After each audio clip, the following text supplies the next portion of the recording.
Hello my dear students and welcome to Zenith Academy Online. My name is Shagufta Jaipuri and today I'll be teaching a topic of Chemistry ICSE class 10, that is study of compounds, hydrogen chloride. Now before going ahead with the chapter, let us first understand what hydrogen chloride is. So hydrogen chloride is a diatomic molecule, means a molecule containing two atoms, that is one hydrogen and one chlorine. So hydrogen chlorine is a diatomic molecule consisting of a hydrogen atom and a chlorine atom. It was discovered in 1648. Hydrogen chloride occurs in a free state in volcanic gases and in gastric juices of mammals. It is a compound of the elements hydrogen and chlorine. All of us know that.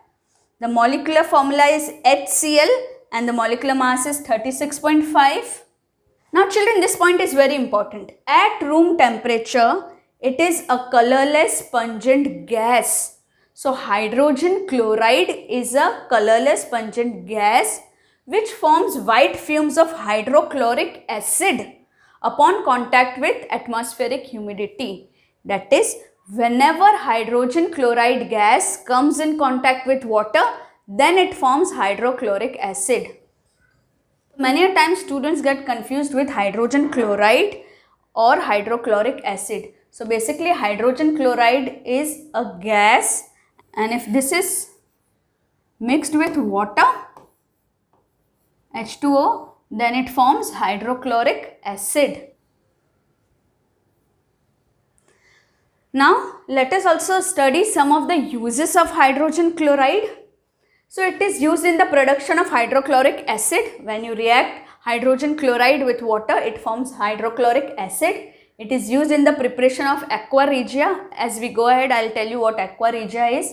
It is used as a solvent for noble metals. It is used as a reagent in laboratories to prepare many chemicals. It is used in the manufacture of chlorine and some other chlorides. I will tell you how when we go for reactions. And it is used in manufactures of dyes, drugs, paints, etc.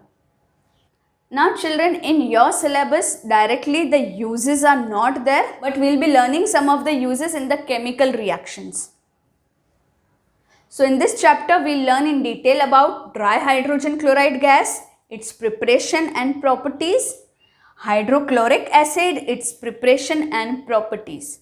So first let's start with dry hydrogen chloride gas. So for the hydrogen chloride gas, first let us study the laboratory preparation, which is very important.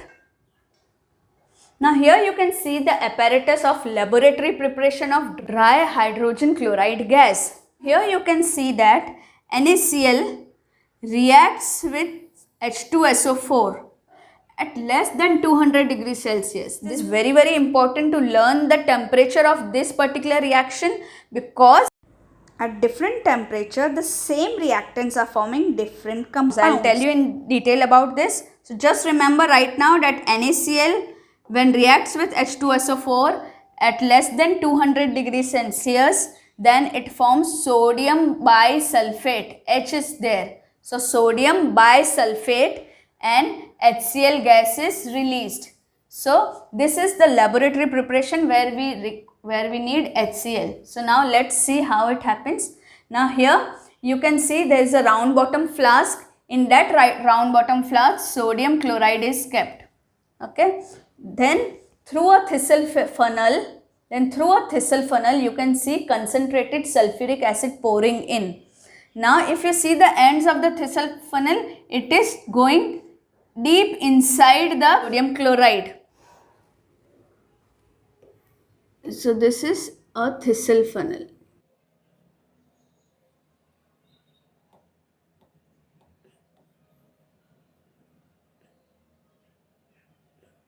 So concentrated sulfuric acid is poured through the thistle funnel into the sodium chloride. So when sodium chloride reacts with sulfuric acid and it is heated slowly, initially it is heated slowly to control the formation of HCl, so that a lot of HCl is not formed at a time. So it is initially slowly heated, and as they are heated together below 200 degrees Celsius, NaHSO4, that is sodium bisulfate, and HCl is formed.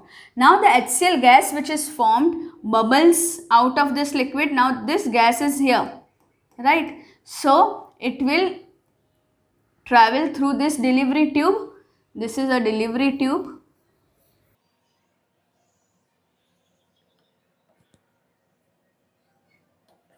So this travels through the delivery tube and is bubbled through concentrated sulfuric acid in the washer bottle. Now this washer bottle has concentrated sulfuric acid which act as a drying agent. So when these HCl gas are bubbled through it, so you can see the end of this delivery tube going directly inside it. It is not there in the air. So it goes inside so that your gas bubbles through it and comes here. Now here the gas is there. Now from here through this delivery tube it goes into the gas jar.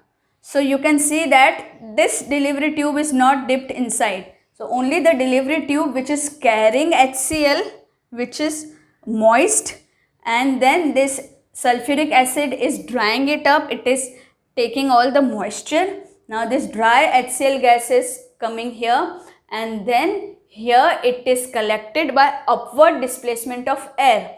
Now what is upward displacement of air? When this gas comes here, it displaces the air upward and will settle down because this is heavier than air, right? I will repeat again. NaCl is taken in a round bottom flask and concentrated H2SO4 is poured into it such a way that thistle funnel goes deep inside. Now when they react, when concentrated sulfuric acid and NaCl react at a low temperature of 200 degrees Celsius, at that time HCl gas is formed. Now this HCl gas goes with the help of a delivery tube to a washer bottle which is filled with concentrated sulfuric acid. Now this HCl gas bubbles through this and gets dried in the process, and then through another delivery tube gets collected by upward displacement of air in a gas jar. I hope you have understood this. Now children, let us read some important points in this laboratory preparation because many questions come from this part. So the reaction mixture is initially heated very slowly. I told you that it was initially heated very slowly. Why? To control the evolution of gas. This is very important. Why it is initially slowly heated? To control the evolution of gas. Lower end of the thistle funnel should dip below the acid in the flask. Why it should dip below the acid? I already told you. Otherwise the HCl gas that is obtained will escape out from thistle funnel. Here you can see that this thistle funnel is down. If it was not down, if it was like this up, then the HCl gas that had formed can escape through this and it will not go here, right? So that is why the lower end of the thistle funnel should dip below the acid in the flask. Otherwise the HCl gas obtained will escape out from thistle funnel. Now the third very important point is the gas is dried by passing through concentrated sulfuric acid. How is this gas dried? By passing through concentrated sulfuric acid which act as a drying agent. Now let us read more. Dry HCl gas is collected by upward displacement of air. Why? I told you, because it is heavier than air. Now HCl is heavily soluble in water, hence it is not collected over water, and that is why it is collected by upward displacement of air and not water. When a glass rod dipped in ammonia, so what is ammonia? Ammonia is NH3. So when NH3 is brought close to the mouth of the gas jar contains dry hydrogen chloride gas, then it will form dark white fumes, dense fumes of ammonium chloride, NH4Cl. So whenever you take a glass rod dipped in ammonia near to the mouth of the gas jar, and if you observe white fumes, then it means ammonium chloride is formed. And why ammonium chloride is formed? Because HCl gas was present inside. So this is the test for identifying HCl gas. Now frequently asked questions on this laboratory preparation. The first question is why temperature less than 200 degrees Celsius is used. Students, just see here, if you add NaCl to concentrated H2SO4, okay, and if you heat it at more than 200 degrees Celsius, okay, now sodium bisulfate is not formed. Now sodium sulfate is formed, Na2SO4, along with the HCl gas. So let us balance this first. This is also 2. So here you can see that if you heat at more than 200 degrees Celsius, then Na2SO4 is formed. And we saw that when we heat it at less than 200 degrees Celsius, at that time NaHSO4 was forming and HCl. So in both the cases we are getting HCl. Okay, in both the cases we are getting HCl, which is the desired gas. Then why are we heating it below 200 degrees Celsius and not at more than 200 degrees Celsius? Let us see. See, above 200 degrees Celsius, sodium sulfate is formed, which I showed you, Na2SO4. So, why we don't use it? Because a lot of fuel is wasted and the apparatus may tend to break, because that Na2SO4 that was formed, it forms a hard crust and it sticks to the glass apparatus and it is very difficult to remove it, and also it may lead to breakage of glass. And since more temperature is given, more fuel is wasted, Na2SO4 is formed, so it will form a crust, so it becomes difficult to handle it. So we are saving on fuel and we are protecting our glass apparatus too by using less than 200 degrees Celsius and forming NaHSO4 and HCl. Now why displacement of air and not water? I already told you this, that HCl gas is highly soluble in water. That is why. Now why sodium chloride? Why we are using NaCl in the reactant? Because it is cheap and abundantly found in nature. Now let us read more frequently asked questions. Why H2SO4 is a drying agent? Now H2SO4 is non-volatile. What do you mean by non-volatile? See students, volatile means which can easily form vapor, and non-volatile means it doesn't form vapor. So it is non-volatile and has high boiling point. It boils at a very high temperature. It hence displaces the volatile hydrogen chloride from the salt sodium chloride. Now the next question is, why concentrated nitric acid cannot be used in place of H2SO4? Why you cannot use nitric acid, HNO3? See, HNO3, that is nitric acid, is volatile and it may volatilize out along with HCl. So when HCl vapors are going out, it will also start volatilizing. Whereas this has a very high boiling point and it is non-volatile. So let's go to the other question. Why quicklime, that is calcium oxide, and P2O5, that is phosphorus pentaoxide, cannot be used as drying agents? So they cannot be used as drying agents because they react with hydrogen chloride and forms their respective chlorides. So you can see here calcium oxide reacts with hydrogen chloride and form calcium chloride and water. Phosphorus pentaoxide reacts with HCl and forms phosphorus oxychloride and metaphosphoric acid. So they react with HCl and form their own chlorides. So they will not absorb water. They are themselves reacting with HCl. So we don't want the drying agent to react. We just want it to dry up our hydrogen chloride gas. Next, why hydrogen chloride gas is collected by upward displacement of air? I already told you that it is heavier than air, but in the examination you have to mention exactly how much heavier. So you have to write that it is 1.28 times heavier than air. And it would be fantastic if you could remember the vapor density. So vapor density of HCl is 18.25 and vapor density of air is 14.4. but it's okay to just write that it is 1.28 times heavier than air. Now let's quickly read the properties of hydrogen chloride gas, the physical properties. Color, odor and taste. So color, it's colorless. Odor, it has a pungent and choking odor, and taste wise it is slight sour in taste. Physiological nature, it is non-poisonous, and if it is inhaled it causes burning sensation. Density, we all know that it is 1.28 times heavier than air. Solubility, it is highly soluble in water. There is an experiment on this to show the solubility of hydrogen chloride gas in water. That experiment is known as fountain experiment, which is very important. So going ahead, I will teach you that experiment. So we should remember that hydrogen chloride gas is highly soluble in water.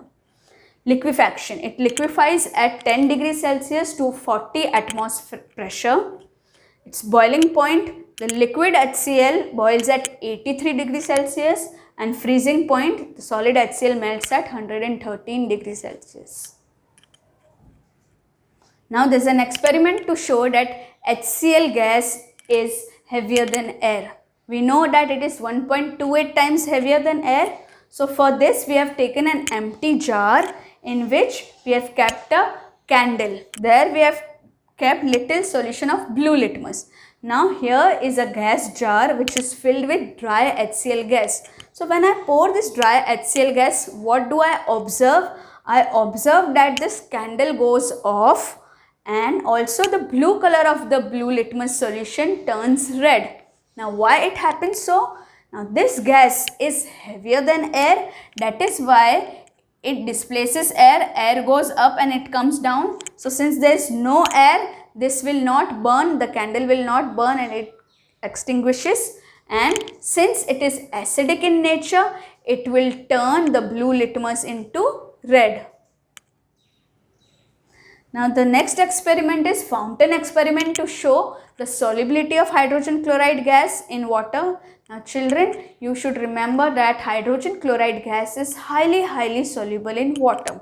So for this we have taken a round bottom jar and it is filled with dry HCl gas. Okay. So we have taken dry HCl gas in a round bottom flask and we have put a cork, stop cork here. So this is sealed. Okay. So in the stop cork there are two holes, one for the entry of jet tube. So this is the nozzle of the jet tube.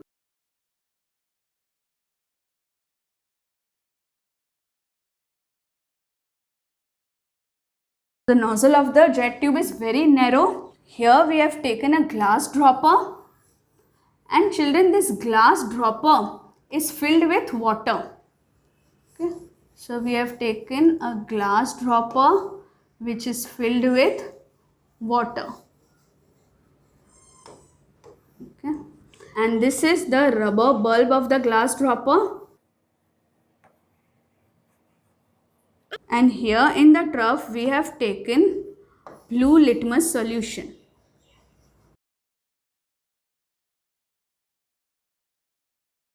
Here children, this glass dropper is filled with water. It is completely filled with water. So when you press the rubber bulb, what happens is this water goes in this flask. Okay, this water fills the flask. Now when water enters the flask, this dry HCl gas dissolves in it because it is highly soluble in water. So when it dissolves in it, there is a partial vacuum created. Suppose this much part of the dry HCl gas is dissolved in this. So this part is vacuum. So now the pressure inside is less and the pressure outside. And the pressure outside here is more. Right, and here the pressure inside is less. So now let's see what happens. Now since the pressure outside here is more and pressure inside is less, so blue litmus will rush through this jet and will come out. So when it comes out, we see that it turns red. Now why it turns red? Because inside there was dry HCl gas, some amount of dry HCl gas, and that gas had reacted with moisture, so it had formed tiny droplets of hydrochloric acid. And we know that hydrochloric acid is acidic in nature, and that is why it turned the blue litmus solution which came out in the form of fountain in red. So the fountain, instead of being blue, became red because of the presence of hydrochloric acid, which was formed due to the reaction of dry HCl gas with water. I hope you understood this fountain experiment very well. Now let's go ahead. Children, there are a lot of questions asked on this experiment. So let us read the frequently asked questions. The first question is, what happens inside the flask, inside that round bottom flask? So HCl gas dissolves due to high solubility, and therefore in the flask the pressure reduces. Why does blue litmus enter the flask? Now since we know that outside pressure is higher, so litmus solution enters through the jet tube. Next, why does blue litmus become red? I have already told you this. HCl gas forms tiny droplets of hydrochloric acid in moist air and turns blue litmus red due to its acidic nature. Till now we were studying dry hydrogen chloride gas. Now we will move on to hydrochloric acid, and we will do the laboratory preparation of hydrochloric acid. Now children, we all know how is hydrogen chloride gas formed. So first we will form hydrogen chloride gas, and then we will dissolve that gas into water. We will absorb that gas into water and form hydrochloric acid. Let's see how do we do it. Now here you can see the apparatus. So earlier we had studied how to form hydrogen chloride gas. So here in this flask there was sodium chloride, and from the thistle funnel what did we pour? We poured concentrated H2SO4. H2SO4 and NaCl reacted to form sodium bisulfate and dry HCl gas.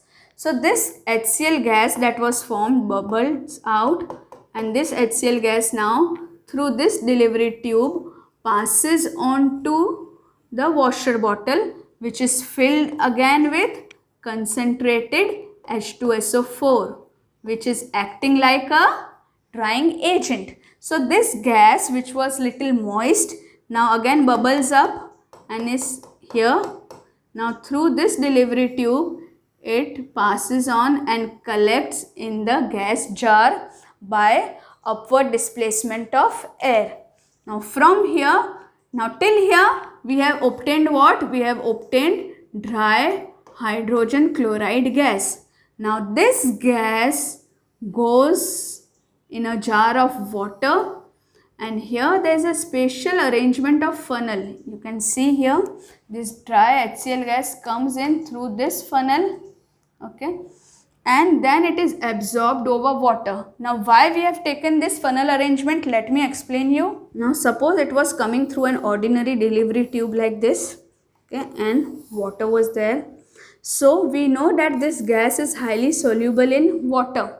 So suppose this part became soluble in water, okay, and since this was soluble in water, there is a partial vacuum created here, and therefore if there is vacuum, the outside pressure is more, so water will rush in, and water will go to the apparatus and destroy the apparatus and can cause an explosion there. So this process of water rushing in here due to the difference in pressures is known as back suction. So it has sucked the water inside. So this is known as back suction. Okay. So to avoid the back suction, they have used a funnel arrangement. In this arrangement, they place the funnel just over the surface of water. So what happens here is there is a large surface now. So large surface of gas gets exposed to the water and they can easily dissolve in water. And when they are dissolving in water, okay, again there is a air gap formed here. Okay, because of back suction here. Here also the back suction has happened, but they are minimizing this back suction. How? Because now here the water has filled till here. So now the pressure inside and the pressure outside here, this pressure becomes equal.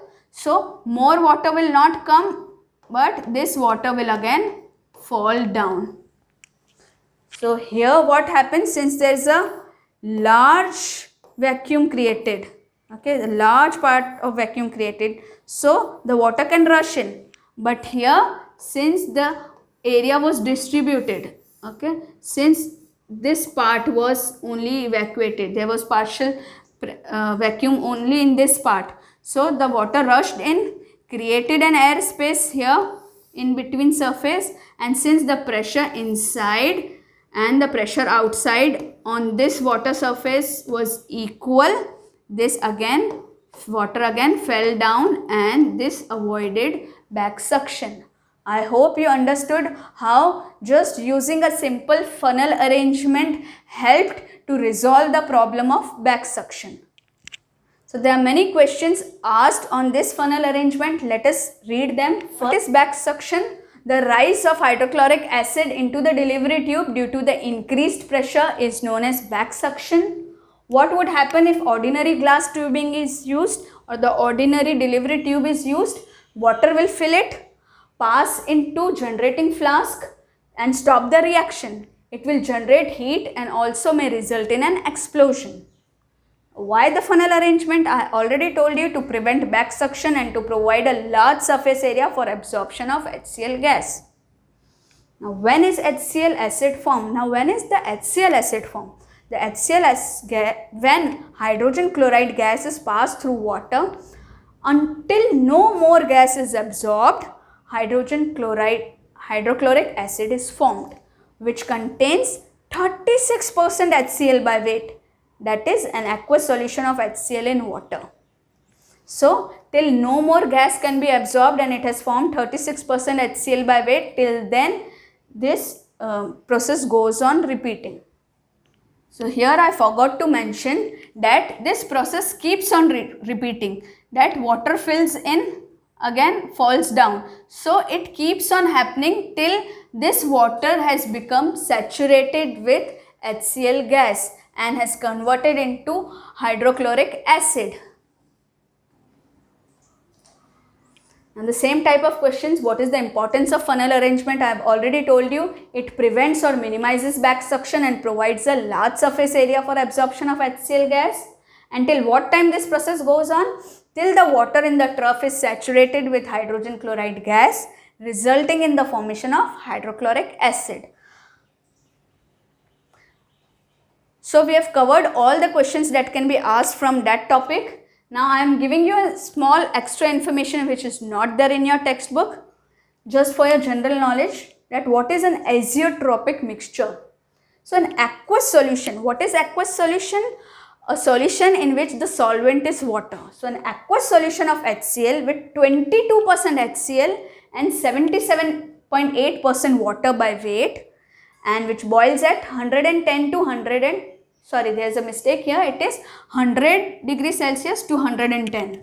100 degrees Celsius to 110 degrees Celsius.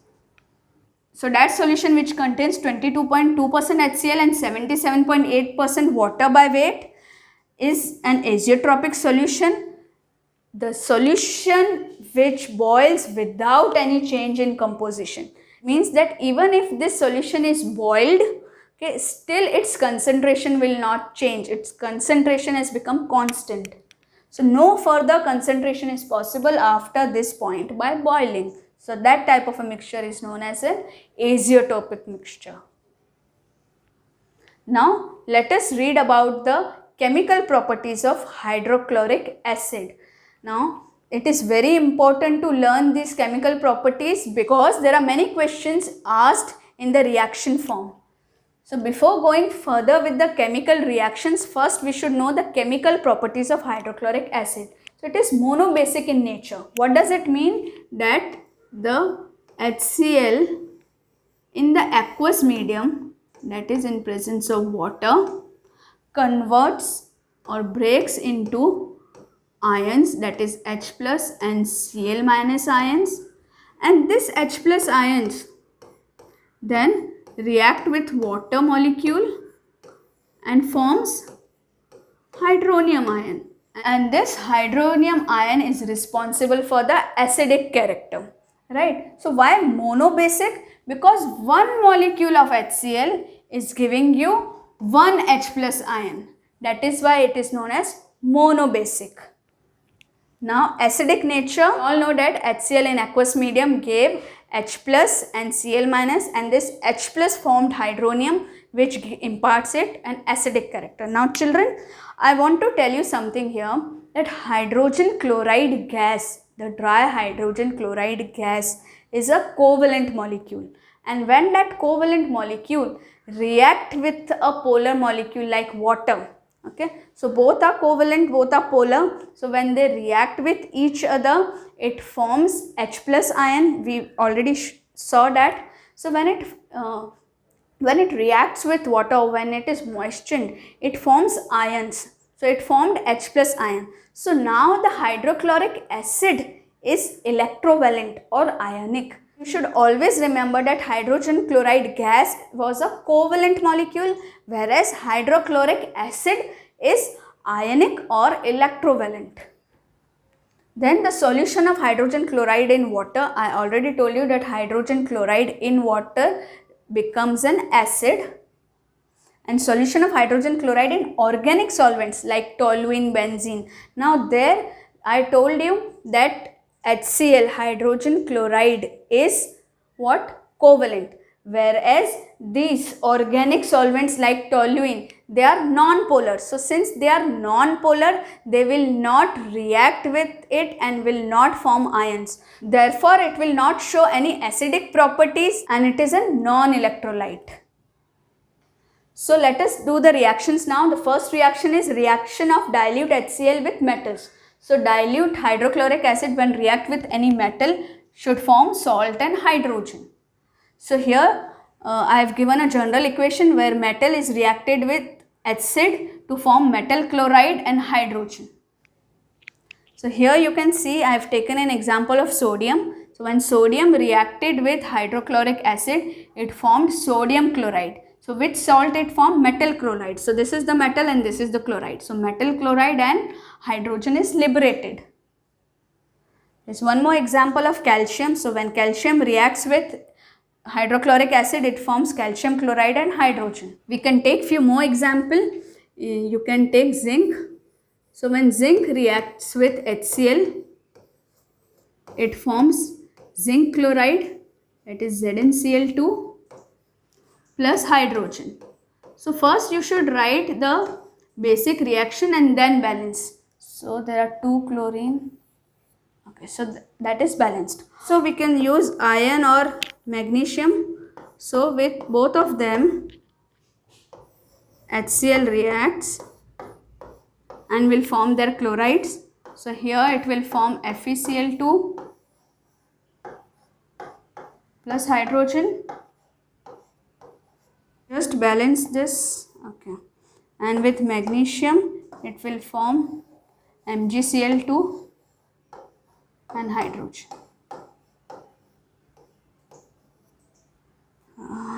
Yeah. So you should remember that these metals should be active metals and are above hydrogen in the reactivity series, then only they will be able to replace hydrogen from hydrogen chloride. Moving ahead, let's do reaction of dilute hydrochloric acid with base. Now, metallic oxide and metallic hydroxides are basic in nature. I have told you in my previous videos that metal oxides are basic in nature, whereas non-metal oxides are acidic in nature. So, if you take any metal oxide or metal hydroxide, they are base. So, we know that acid plus base forms salt and water, neutralization reaction. So, acid is HCl, base can be any metallic oxide, it will form salt and water. So, here I have taken metallic oxide, it's a general reaction, metallic oxide or metallic hydroxide. When react with acid, it forms metal chloride, which is a salt and water. Let me take few examples.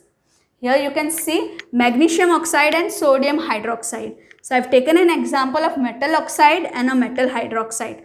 Both of them, when reacted with hydrochloric acid, formed their respective salts. So magnesium oxide formed magnesium chloride, whereas sodium hydroxide formed sodium chloride, and they formed water. So this is a neutralization reaction. Moving ahead, we'll do reaction of dilute hydrochloric acid with carbonates or bicarbonates.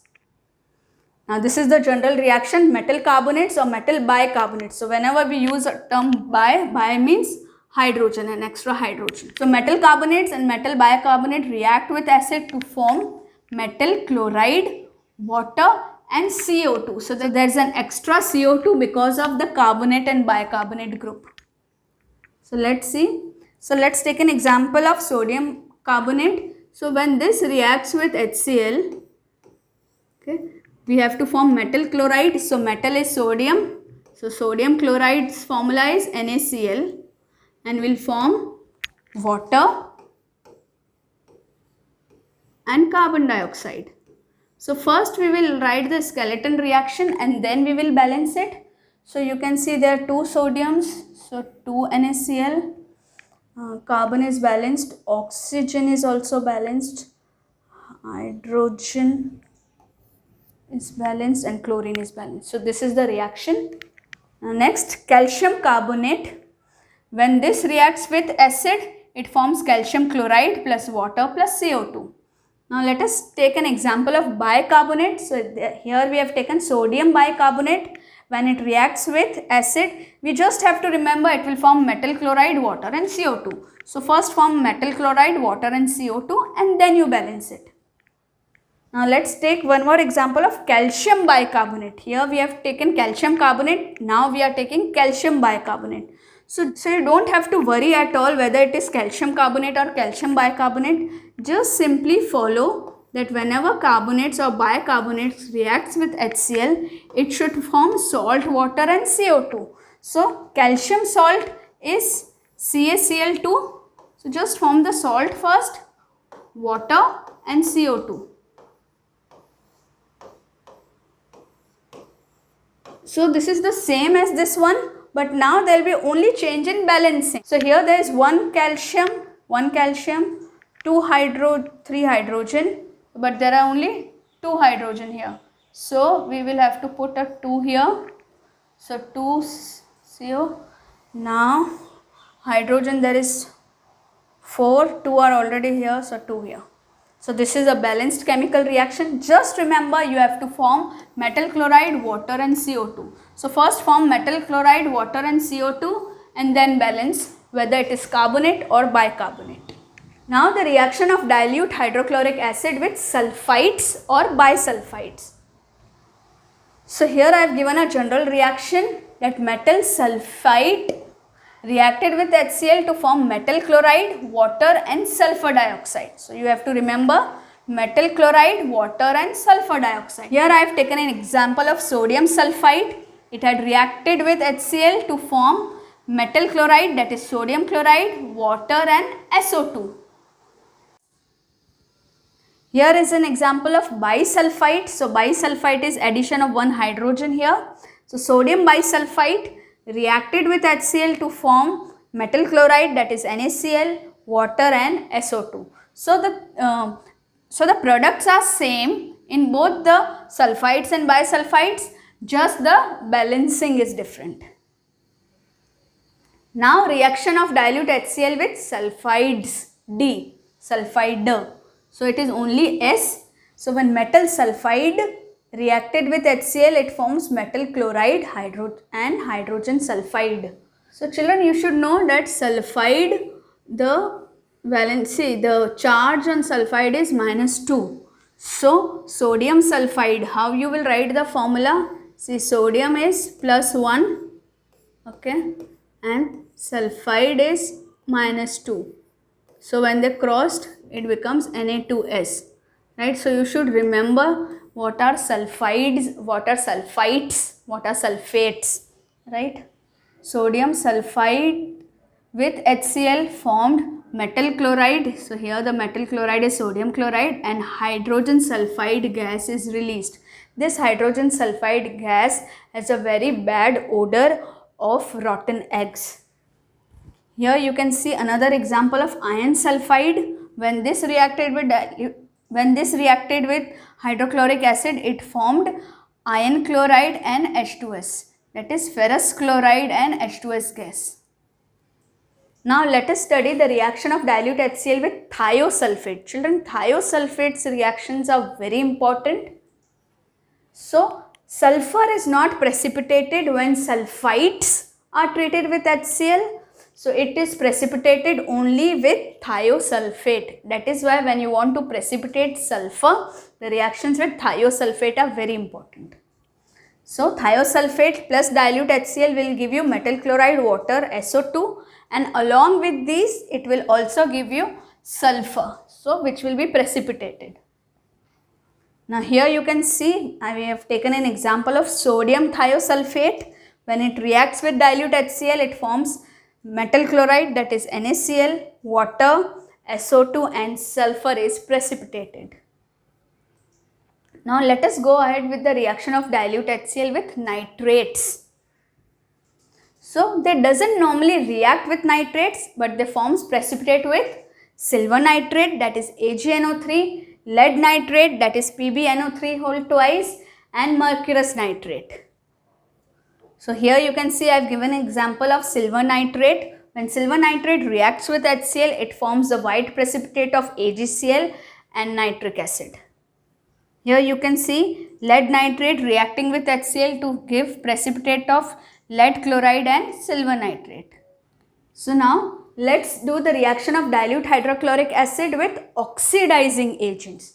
Now children, what is an oxidizing agent? An oxidizing agent will be the one which will oxidize your hydrochloric acid. Okay, so oxidation means removal of hydrogen. So when it removes hydrogen from it, it will form chlorine. So this reaction is important for formation of chlorine molecule. So here you can see I have taken MnO2, which is an oxidizing agent. When any oxidizing agent reacts with dilute HCl, it will form chlorine. So it will form salt, water and chlorine because it had oxidized HCl to Cl2. Now here we have taken lead oxide. So let us see, this PbO2 is an oxidizing agent, how it will react. So when it reacts with HCl and gets heated, it will form salt, water and chlorine. So how? See, this is cation and this is anion. So it will form PbCl2. So it is forming PbCl2 plus water plus chlorine. Now let's balance this. There are 4 chlorine here on the right hand side. So we put 4 here. Now there are 4 hydrogen, but there are 2 hydrogen. So I hope this is balanced now. Let's go on to our next reaction. Now next is red lead, that is tri-lead tetraoxide. 3 lead and 4 oxygen. Tri-lead tetraoxide. Now let us see how it reacts. So when you react this with HCl, this should also form salt, water and chlorine. So salt will be lead and chloride, right? So again PbCl2 plus water plus chlorine, right? Now you balance. So here if you have to balance, if I do 8, 3 and 4. So now you can see there are 3 Pb, 4 oxygen. So there are 4 oxygen, 8 hydrogen and 8 chlorine. So 6 and 2, 8 chlorine. So this is how red lead will react with dilute HCl to form salt, water and chlorine. So now the next example is potassium permanganate and potassium dichromate. Now let us see potassium permanganate when reacts with dilute HCl, it will form salt, water and chlorine. Now here you can see there are 2 cations, potassium and manganese. So potassium also forms a chloride and manganese also forms a chloride. And other than the salt, it forms water and chlorine. So water is there and chlorine is there. Then you just balance this. 2, 16, 2, 2, 8, 5. Now you can see that this is balanced. Now let's go to potassium dichromate. Here also, if you react it with HCl, it will form, now there are two cations, potassium and chromium. So it will form KCl plus chromium chloride, CrCl3 plus water plus chlorine. Now you simply balance it. There are 2 potassium, there are 2 chromium. Now check, are there 7 oxygen? There is only 1 oxygen, so you write 7 here. Now just check hydrogen. There are 14 hydrogen, so you add 14 here, 14 chlorine, but there are 2 and 6, 7, 8, 9, 10 chlorine. So you have to balance chlorine. Just add a 3 here, so it becomes 6.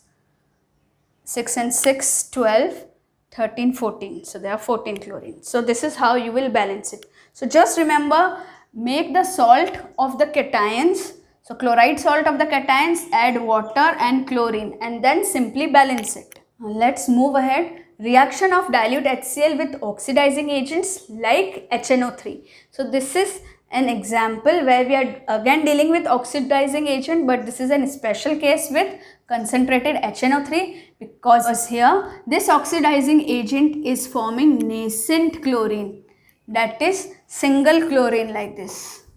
Okay, not the chlorine molecule, just the nascent chlorine atom. So look here. So nitric acid plus hydrochloric acid is giving salt, water plus nascent chlorine. Now let me show you nitric acid, that is HNO3. Now when this HNO3 will react with hydrochloric acid, it should form salt, that is nitrosyl chloride. Now you should know that nitrosyl chloride is NOCl. Then water and then nascent chlorine. So children, nascent chlorine is always written in square brackets like this. So now let us balance it. Now there are 3 and 4 hydrogen. So this should become like this. So here I will write 3. Right. So this is a balanced chemical reaction of forming nascent chlorine with the help of nitric acid and hydrochloric acid. Now children, you should note this, that is 1:3 ratio. So when I take nitric acid and hydrochloric acid in the ratio of 1:3, then this thing is known as aqua regia. Right, and this aqua regia is very important. Okay, this is useful because it acts as a solvent for many noble metals also, and it is a very important reagent in chemistry. So you should remember 1:3 ratio. So HNO3 and HCl in the ratio of 1:3 by volume, known as aqua regia. Now the nascent chlorine that was formed there reacts with noble metals, forming their corresponding soluble chlorides. Now you can see that gold and platinum both are noble metals. So when they react with this nascent chlorine, let's see what happens. So when it reacts with nascent chlorine, it forms their corresponding soluble chlorides. So it will form AuCl3, and here it will form PtCl4. So now you know from where was this nascent chlorine formed. This was freshly prepared by using aqua regia. That is why aqua regia is very important in chemistry. Children, this was all about hydrogen chloride, where we studied hydrogen chloride gas and hydrochloric acid in detail. So if you have liked this video, please give it a thumbs up and write in the comment box. And please keep on following the channel for next chapters of study of compounds. So keep learning. Thank you.